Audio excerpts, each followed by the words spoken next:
I shared some notes in the governing the commons channel if you want to follow like what I highlighted. But I really like this sixth chapter of the book. I found it is really enlightening, and um, for me, like the division between the chapters where she analyzes the situations and this level of abstraction that then she like analyzes from the cases. It's amazing because like from this study she is also developing some points that are very interesting, and also encouraging us to keep researching on this. I think that is like the end message that she gives, that we still have to keep researching on institutional change, and keep polishing frameworks. And I think that that's like the invitation that she makes in the end, to like read and to keep studying, for making our best decisions, and to try to improve our institutions, and to manage ourselves better within different CPR settings. So, I am going to start um, with the part of evaluating costs. In the last session, we were evaluating the benefits, and then now she starts to evaluate the costs. I am going to share screen. Sorry. So that, okay.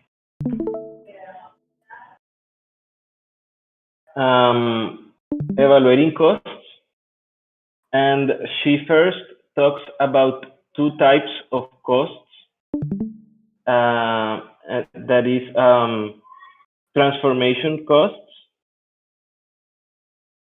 and also the she makes difference between ex ante and ex post. Ex ante are the costs that we should take into account before the institutional change, and ex post are the changes that we should take into account, like to implement and to have legitimacy on the institutional change. So she says like information about costs is also strongly affected by situational variables. First are the upfront costs of transforming the rules. If the expected cost of transforming the rules are higher than the net benefits to be gained, no further cost calculations will be made. That's very interesting because yes, it's obvious. If the cost of taking a decisions are too high, then the decision taking the decision is no longer like an option. Appropriators will retain their status quo rules that produce fewer benefits that would alternative rules, because the cost of changing the rules are higher than the benefits obtained. If the ex ante cost of transforming the rules are not too high, expected changes in ex post costs will also be evaluated, including the effects of proposed rules on monitoring and enforcement costs. And then she starts talking about transformational costs, where she says like proposed rules with positive expected benefits and low transformation costs are likely to be adopted before rules with high transformation costs. If appropriators start with low-cost changes, they can gain experience concerning the cost of changing the rules in their settings before attempting changes that will require substantial transformation. So it's important to have low cost small changes that can have give experience to the CPR to change the rules in starting from a small and going big. Um, the norms that individuals share concerning appropriate strategies when engaging in collective choice will affect transformation costs directly and indirectly. When individuals adopt confrontational strategies, for example, transformation costs rise sharply. That is like she also is talking about the importance of a political regime in a CPR situation, because if a political regime adopts a confrontational strategy to an intent of making a CPR, that would make the transformation cost rise sharply. And appropriators who share norms that restrain opportunistic behavior can adopt rules that are less costly to operate than other rules adopted by appropriators who do not share such norms. So this is also kind of on mutual monitoring, where when the appropriators have this common knowledge of restraining opportunistic behavior, um, is is uh,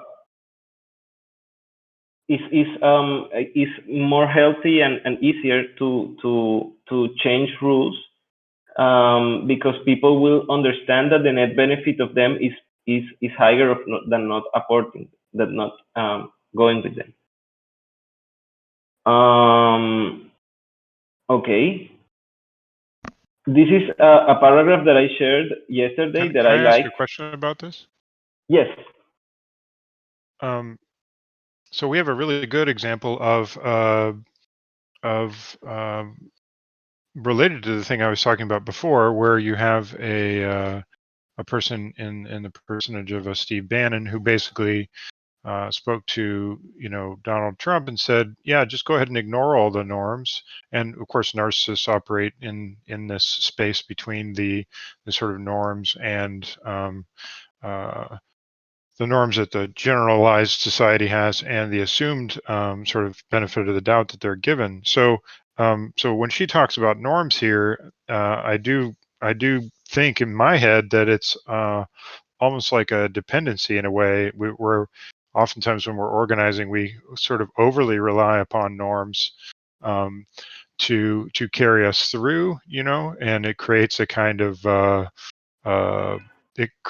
vulnerability within the system itself if we overly rely upon these norms.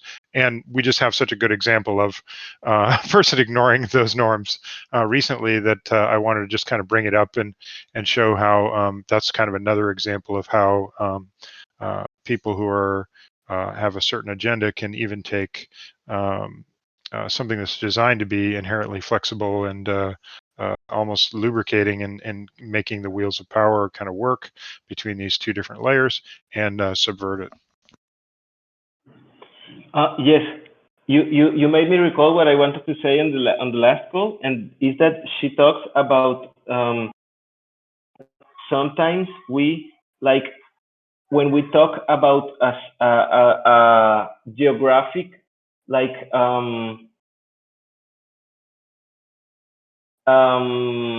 group of people that is like working together, we sometimes only refer to the government, and that is like an abstraction. We shouldn't like only refer to the government when we are talking to like about a country, because the government is just like the face, the institutional face of the country, but the country is not the government. And sometimes making that association, like a government is the country, um, like it makes it harder to understand institutional change. I think she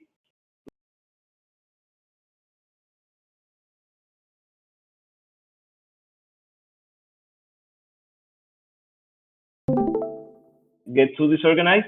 Yeah, So sorry if we I will threw like a go monkey a wrench little in. bit. I just wanted to make sure that, because it seemed relevant. So anyway, I'll keep my question though. No, I think we will go in that in a moment. And it's very related also to this paragraph that says that highly centralized regimes have to like apply the same operational rules in all locations, and that makes like bureaucracy and things very difficult to move because you have to like spend a time waiting for an answer and then like bribing people and then like so it's very difficult to have institutional change in very centralized regimes. So rather than having one very big centralized regimes, what she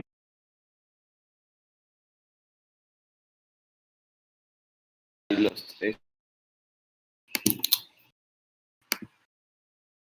Can you hear me? I could hear you before. Okay, sorry. Okay, my earplugs went down.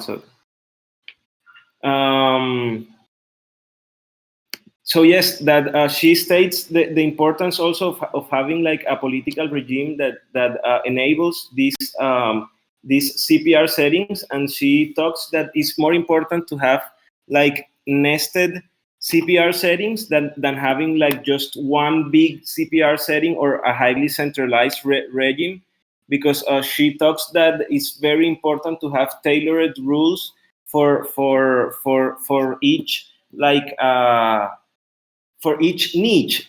Even she talks, she says that word. She says that the CPRs are each one a niche, so each one should have its own rules. And yes, so yes. Uh,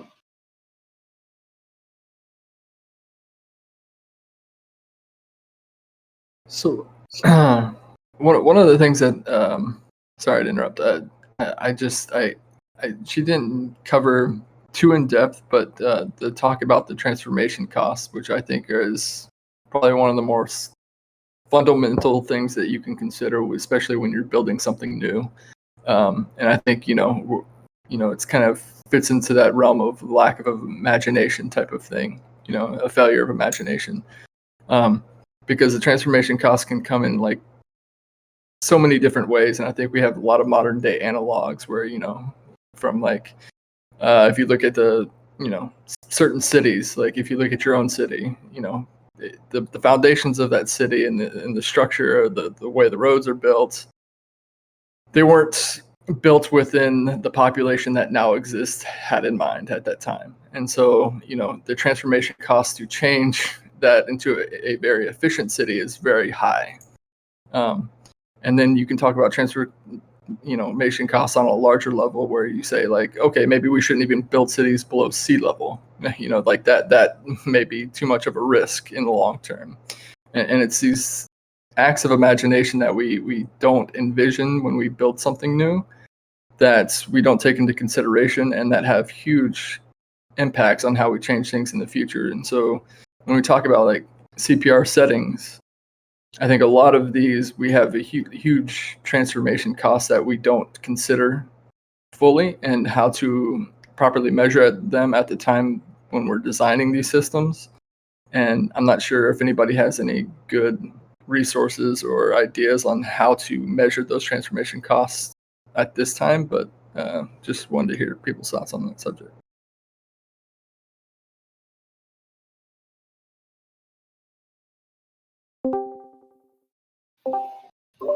well, I think that she gives like some ideas on this in the figure that she makes, that are like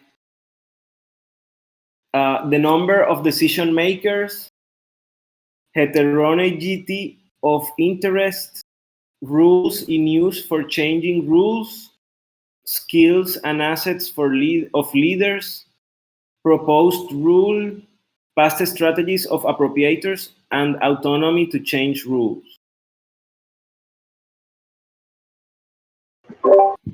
I think it's cool that she talks about the transformation costs as the resources devoted to the process of considering a rule change.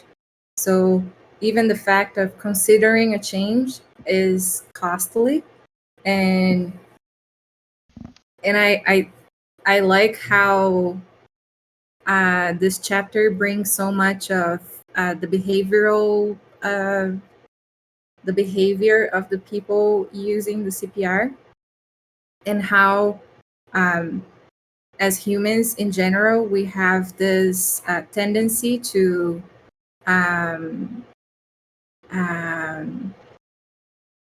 see what is worse, like what might go wrong is heavier than the benefits you might have from a change. So when people are considering a change, they are always like waiting to what can go wrong rather than the benefits, even if the benefits were like way higher than what can go wrong. And I feel like there's always this like, oh, if it's good, if it's not broken, don't fix it. But then I think she mentions a little bit the amount of changes that could be beneficial that are not even considered, because if something is all right, then you're not even going to consider a change because even that is costly. Yeah, so is that just kind of incorporating the social costs of basically convincing people to change their minds on how we operate on things and how we accomplish, the management of certain systems? Because outside of the technical infrastructures that I mentioned in the analog with the cities and stuff, the social aspect is something I didn't really even consider, because that is what she is talking about, is the social resources that are put into it to consider even the thought of changing it in the first place. And I think that is, at the heart of it. Well, and Juan just posted something to me that actually goes back to the decolonization talk that we're having, where when the divided way of doing things has persisted for so long, the individual person inside of the organization feels so detached from their own ability to act autonomously. They always feel like they're turning into this amorphous government thing, which he sort of pointed, and sort of beseeching the king or the nameless, faceless, amorphous authority figure to make some kind of change, because they themselves sort of lack the power to do so, which is why the participatory nature of what Ostrom was talking about is sort of highlighted. If you don't have participation, in many ways, it creates this kind of other thing, and then results in far higher costs, because not only do you have to if you were going to create a decentralized, autonomous, flexible decision-making process, just changing the minds of all of the individuals who are used to being disempowered inside of that system is this almost impossible to overcome cost built right into the system, which is one of the things that helps to perpetuate centralized systems overall.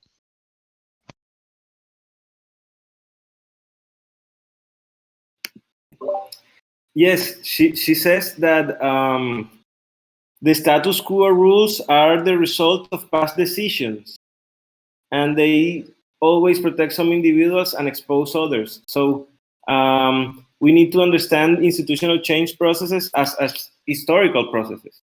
And with that, she wraps the evaluation of the costs of ex ante costs, and then she starts talking about ex post costs, that would be the costs that would be needed to maintain the institutional change, or to in place and to have legitimacy on the institutional change. So she talks about the monitoring and enforcement costs that should also be taken into account when proposing an institutional change. We're proposing an institutional change, but not only proposing benefits, and like also seeing the costs that it could incur, but also to seeing the cost of maintaining the new decision that we are proposing. And she talks about the importance of monitoring activities and enforcement. And she says that monitoring activities are frequently undertaken by the appropriators, either as they go about their normal activities or as a special job in which they rotate. Maintaining courts, police, and detention facilities to enforce rules also involves the use of resources that could be utilized properly, productively for other purposes. And she talks like about the difference between when others are enforcing the rules than when the same appropriators themselves are the ones that enforce the rules. Yeah, that's another thing about centralization, right? If you don't feel empowered, how are you going to go hold somebody's in power's feet to the fire about it, and how can that person honestly expect any consequences from it? So, and that also relates to something we were talking before in SoftGov, and something we are all doing in the TC, and is that shared norms relate to the legitimacy of the rules, and the imperative that they will be followed will reduce the cost of monitoring, because as we are trying to have these shared norms and make them legitimate, and also to have this cultural build, that is also going to give us like to reduce the cost of monitoring, because we have this trust and this mutual monitoring that you don't want to do bad, because it would have like repercussions, social repercussions, and because everyone is behaving good. So why are you going to break the rules? And this is important also for transparency. The availability of low-cost facilities for the recording and disseminating information about regulating activities will also decrease monitoring costs. Because if we have a lot of information and recording, then it will be more easy to have more information when we have a certain conflict, so that we can study and we can have like have a bigger picture on what happened, and also collect evidence. So it's also something that is reducing our monitoring costs. And she says that rules that bring together those who tempt to cheat and those who would be particularly harmed by such cheating are also easier to monitor than are rules that are depend on accidental discovery of a rule breaker by someone who may be only indirectly harmed by the infraction. That is something that Durga was saying. We should have also we should also learn from the people trying to exploit the system. Like otherwise, we are not like contemplating that possibility, and by contemplating that possibility, we are also providing ways to handle it. I have a perfect example for this, which might bother you, but in Star Wars, I hold Yoda directly responsible for the fall of the Republic. And so the thing is he was a bit of a light side fanatic, and he sort of ignored the fact that this dark thing was creeping up all this time. And being 900 years old and training 20,000 Jedi, his own blindness is going to then propagate to everyone else he trained, and therefore it directly resulted in the fall of the Republic. So, so that's what you actually can't just have it be like, hey, I'm awesome Yoda. You have to actually not be sort of blind to your own underbelly or whatever. So.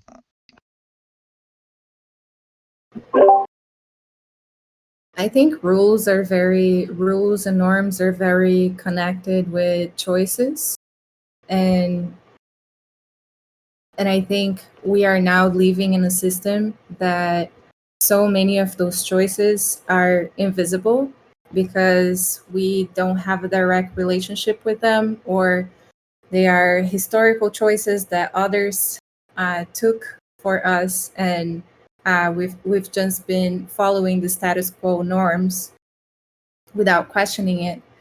I used to have to host a workshop for self-sovereignty, and one of the things we would do was to understand what is governing me, like what are all of the forces which I'm passive to, or non-consciously active.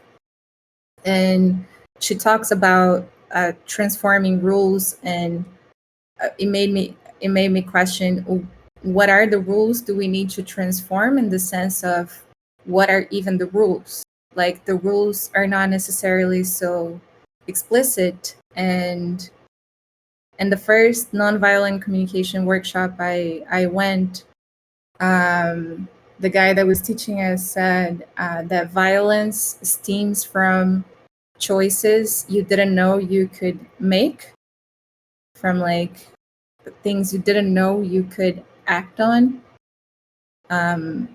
So that made me think of like this deeper relationship with rules and norms, that sometimes we see them very in the surface, and it's like an automatic rebellious action against them. But it's probably because there are many underlying norms that are not even being perceived.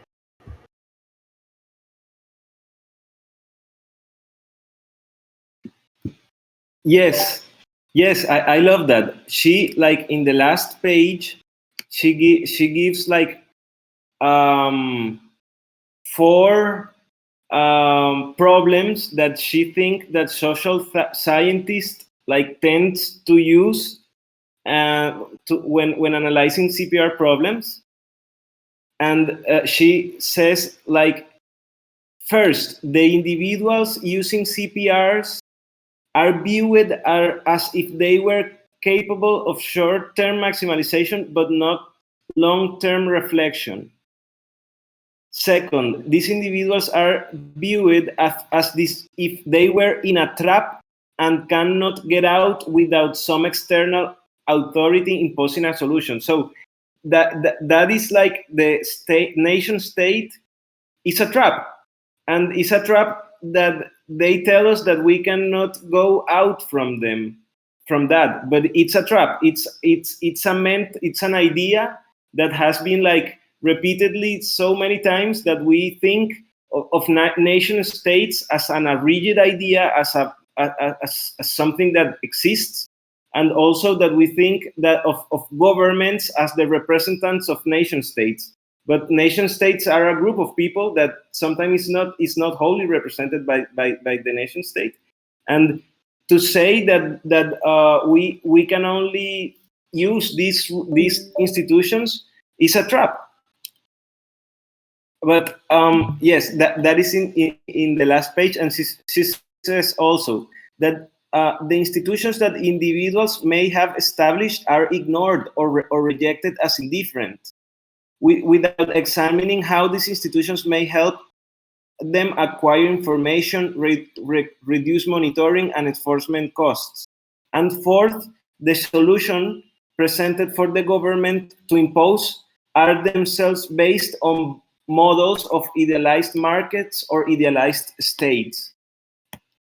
I loved this chapter because, yes, I think that money is like super valued, and that we are using just this one variable to measure so many things. And this is so interesting also of what we are doing here in the TEC, because we are also building like economies and resilient economies, and like building commons and digital commons. So it's very interesting also that she says that appropriators should live near to the CPR. And here we are not near to the CPR because the CPR is not like in a place, but we interact with each other in many situations, so that like we have these strong norms and strong bonds that convey mutual expectations. So like it is good for us to engage in other relationships, in other things other than just work, because that makes this cultural bonding so important. And that we also like celebrate Christmas and stuff like that. That is very important because we interact with each other and get to know more than if we were like completely like an unknown one from each other.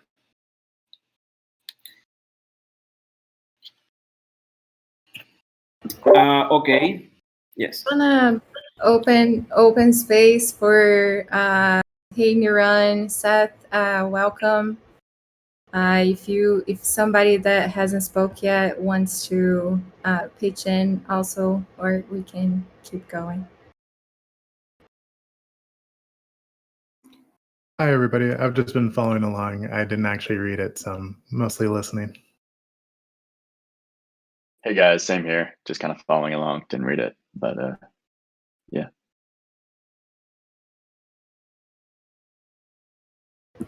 Yeah, the discussions Okay. are going beyond the reading too, so feel free to pitch in if you have something to add. Sorry, Juan. That this is a very interesting part that she started talking about the process of institutional change, and this is the quote that I said in the SoftGov answer, that is like we use these theoretical models that use these static equilibria and have these like static like variables, and they tend to abstract things too much, and sometimes we just like follow by economic profit. And she's saying that if economic profit is just taking into account one variable that is not, that cannot measure the whole succeed or failure of a CPR situation.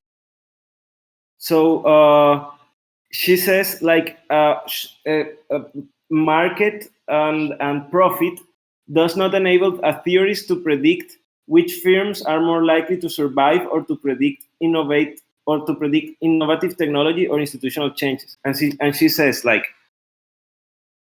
simply following short-term profit maximization in response to the market price of a resource unit may, in a CPR environment, be exactly the strategy that will destroy the CPR, leaving everyone worse off. So it's just like making a CPR is not just profit making. I think that is like something that is also an insight that we have learned from ICOs, because when we let too much people like get into the CPR just for profit making, they will not engage with the project for a long period of time. So we just need not to see CPR situations as profit, but as a situation that makes that take us to a better state. And she says, non-monetized relationships may be of importance. It is thus not a judicious theoretical strategy to presume that choices about rules are made to maximize some single observable variable. That is talking about money. And she says, instead of viewing decisions about changes in rules as mechanical calculation processes, a better theoretical stance is to view institutional choices as processes of making informed judgments about uncertain benefits and costs. I love this.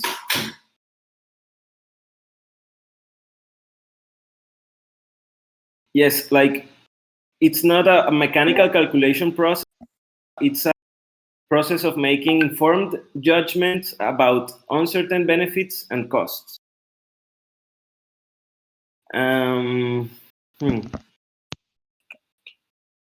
Yeah, because there, as I was pointing out, there are different kinds of wealth, right? And so if that wealth is reduced, then you might not have a view into what is actually valued by the participants in a given system. And so the reductionist approach to really anything, if you reduce it too far, then you end up with a system like this. But of course, for the divided mind, that works really, really well. For the unified mind, it doesn't.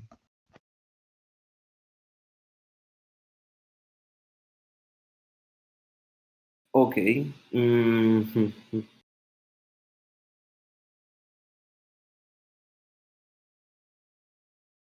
Okay. So she says, the propensity of political leaders to discuss CPR problems in terms of crisis is far more understandable once one takes into account that individuals weigh perceived harms more heavily than perceived benefits of the same quantity. So she's saying that sometimes to make institutional changes is difficult because people see more the costs that they will have, that the benefits, that they will see more the immediate costs that they will have than the benefits long term that they may have. So it's difficult.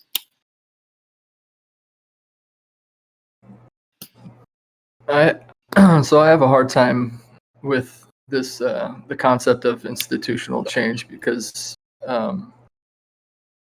you can have different governance systems for a CPR setting, whether you take it from like a local level or a state level, maybe it spans multiple states, and you can have complex relationships that manage a CPR setting.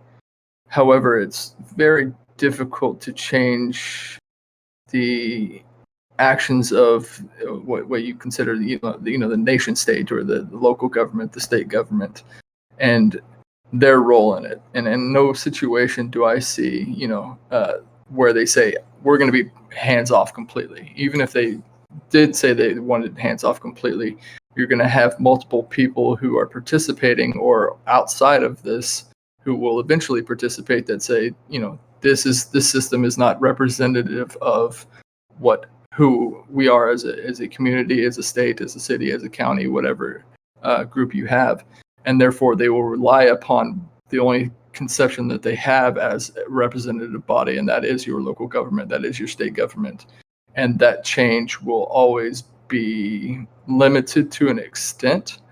And so I don't know. I have a hard time imagining how institutional change occurs on levels that become a little bit larger than just the small local level.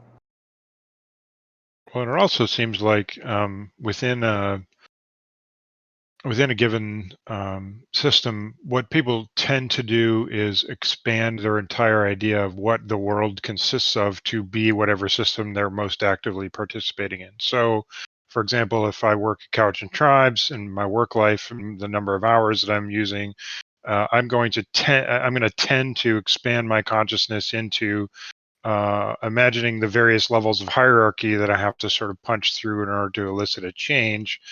And then that's really just my local sphere of concern, and there's almost no way I can have any visibility into any of the other things that might be happening at the regional or the national level, so that I can feel like I'm empowered to do that. So by reflexively creating hierarchies with our divided mind, it seems like it really contributes to this thing. And it seems to me that if we had a cultural context that would create more decentralized systems like we're trying to create, I mean, even this entire book club and everything is in some way an attempt to educate ourselves out of the indoctrination we've been put in around creating hierarchies reflexively that would then create more barriers for us to punch through in order to make more change and so on. So I don't know why I said all that, but it seemed relevant to the situation.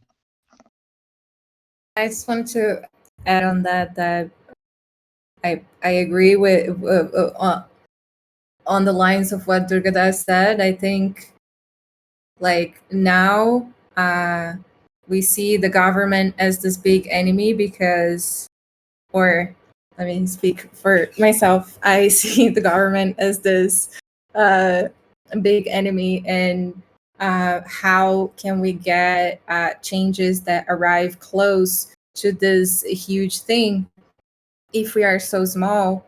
But I think this only happens because they have too much power now over the rules that govern things that we do in the everyday. So if we And not start, just the rules, also the norms. yeah, the agreements, the norms, the rules, the laws. So I think if we start to take ownership of what is in our surrounding, and even if that means being in a small scale, slowly, if this starts to spread, their power over the choices we can make is going to start to be lower. So even if they are huge and we are small, the power and the influence they have will be smaller because people created a more robust foundation to organize themselves and get what they need.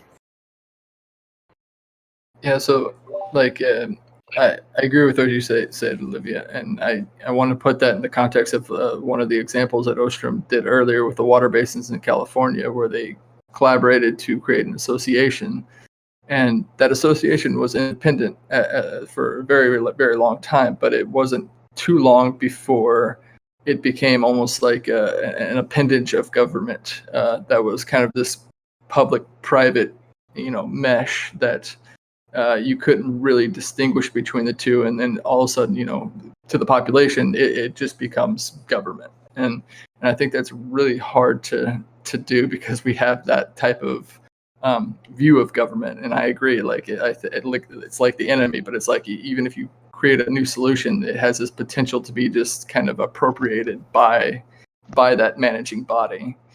Even if you have your own independent system of governance. And I think that is a very challenging aspect to institutional change. Yeah, like I bought a Ring video doorbell, and I did it because they weren't owned by Google or Amazon or Microsoft or anyone. And next thing you know, they're bought. And then I bought a Nest learning thermostat and a Nest camera because they're not in control of Google or Amazon or Microsoft. Next thing you know, they got bought. So now I've got two systems that I specifically chose for a benefit I wanted, and they just got appropriated.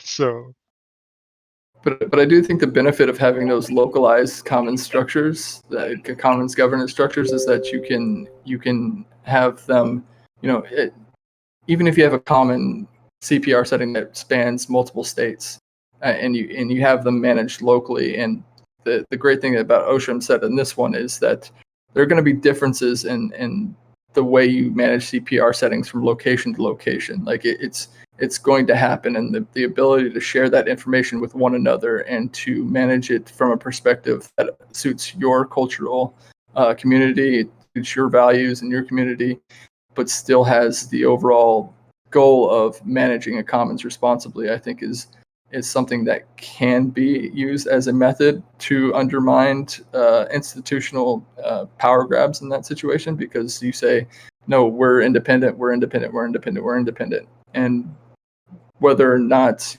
you're not an entire association or a centralized entity, you're just a bunch of small communities organizing and communicating with another.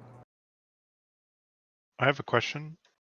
When I first came into this, I learned about sort of fungibility versus non-fungibility, and it seemed to me that if I was to set something up where I would have like some fungible token that could be distributed across different sort of governance structures, but those governance structures themselves or organized locally in a kind of non-fungible smart contract sort of situation, that in fact was the primary architectural benefit to this entire approach. Am I wrong about that?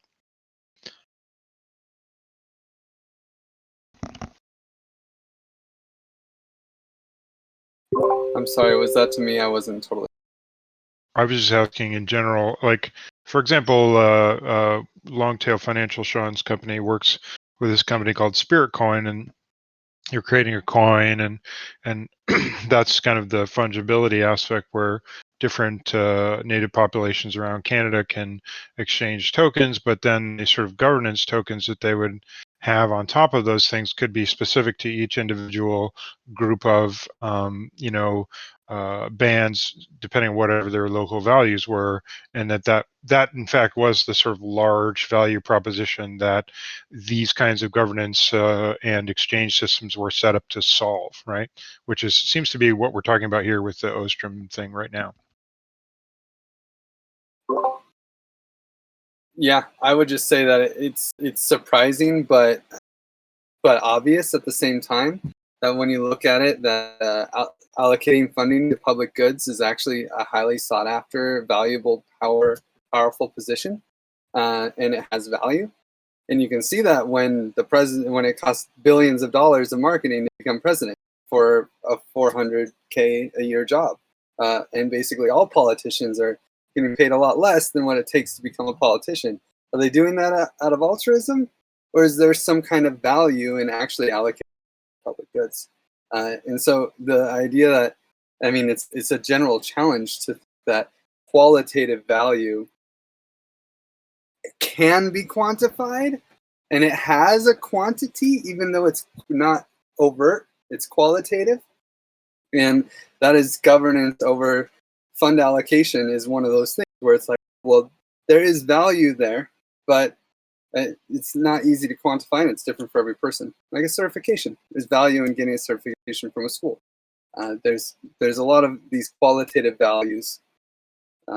Anyway, pass it. Anyone else have a response? I want to say that when I was reading this book, also, like I connected to the idea that I was expressing last week about conflict as a motor of change and as a motor of transformation. And she says, one should expect rule changes to be made after a series of relatively bad yields from a CPR, but not to be made after a series of relatively good years. So I think that right now we are in a series of relatively bad yields from the institutions that we have right now. I mean, we have this pandemic, we have like an economic like crisis, we have like this thing that is valuable to the carbon taxes that like you can pay to pollute. So I think that right now we are having a series of bad years of those institutions that is what is leading us to an institutional change. But right now we are like in the TC and DAOs, we are exploring the benefits and the costs of implementing these alternative rules. We don't have the answer yet, but we are figuring out how can we like organize from small to big, and like we are making all this information in order that we can take the best decision and a good judgment about what are the institutional changes we are proposing, because we are not going to propose, yes, let's do this, and then we didn't like evaluate the costs, and maybe it takes us to a bad place. So we are now like experimenting and using like different rules in different DAOs to make this like information that can make us take like good decisions.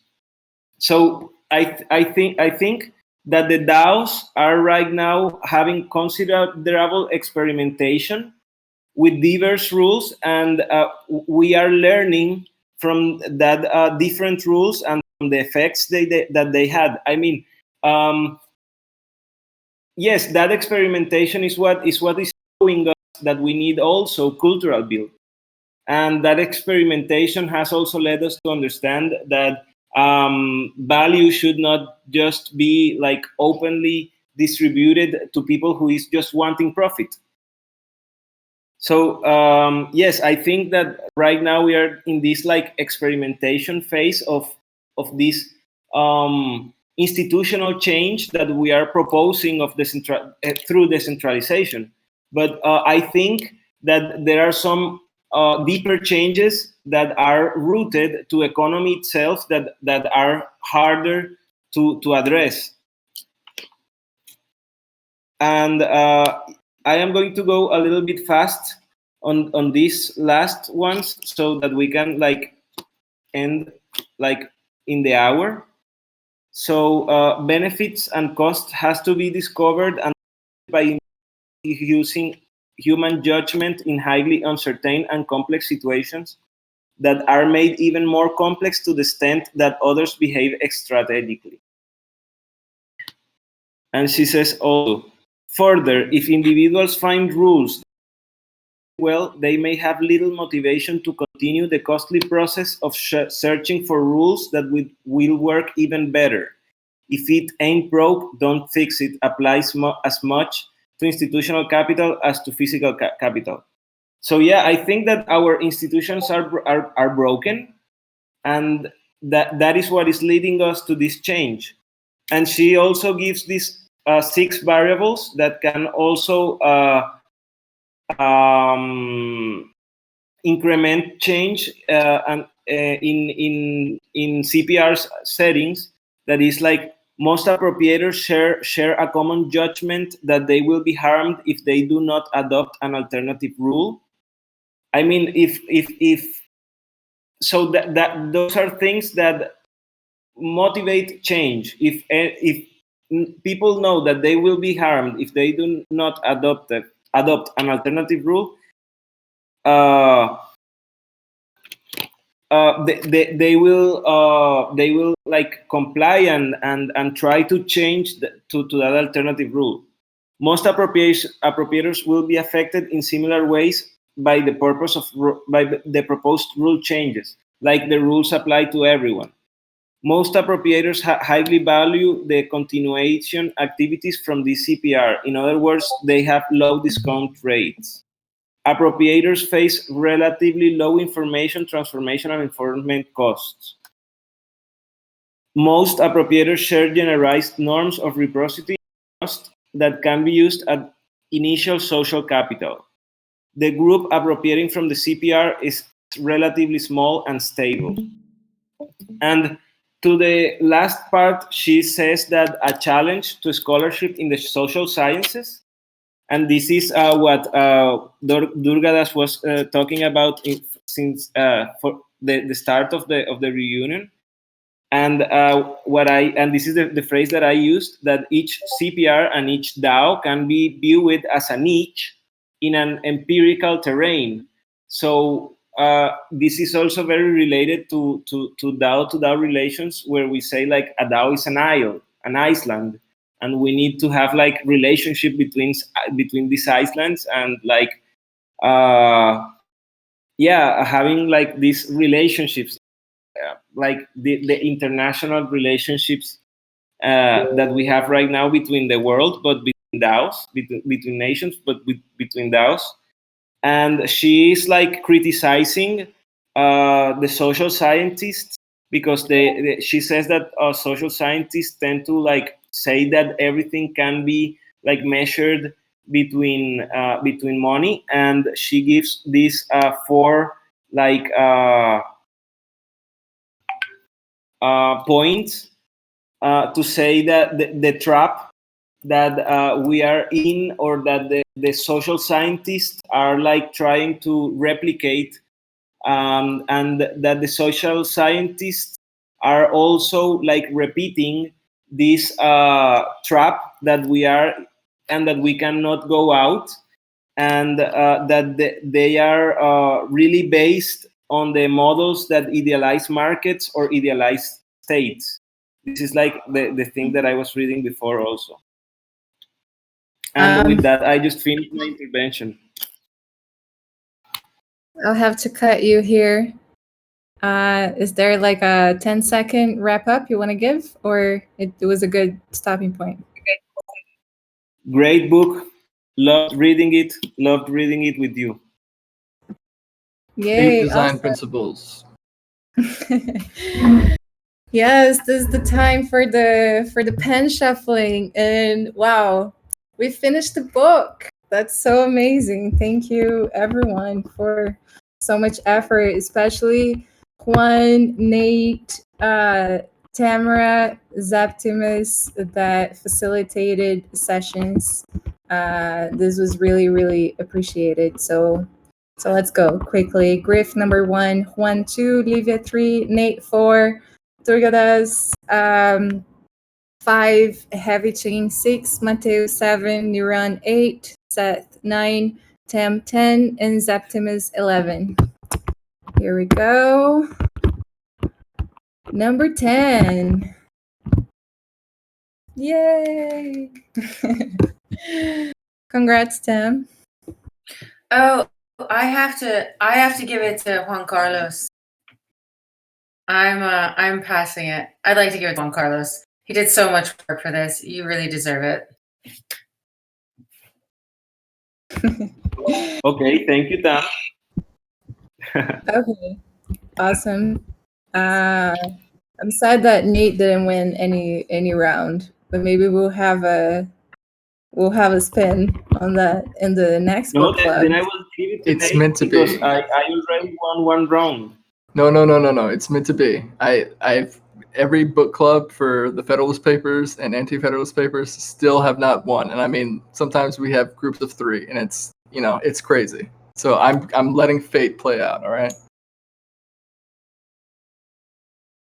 Okay, cool. And really quick, I know we're on the top of the hour. If anyone has to go, please go. Thanks for joining. I just wanted to quickly leave the space open. If there is a topic that wasn't discussed enough, if there is something that like, oh, I wish there was more time for that, and anyone would like to have an extra session for us to discuss the remaining discussions, this is the time for you to manifest yourself. I will say that my spiral dynamics group is going to have a forensic look at Ostrom from a spiral dynamics lens soon. So those of you who've been in this group are welcome to attend that as well. When is that going to be? We're not sure yet. A couple of weeks. Okay, cool. Awesome. So, well, the invite is open if anyone wants to use the same space, same hour in the next week to discuss something that wasn't covered enough. Just post in the channel here and we'll notify everyone and make it happen. Otherwise, thank you so much. Thank you. Thank you. Thank you. See you later. Thank you, everyone. It was so cool.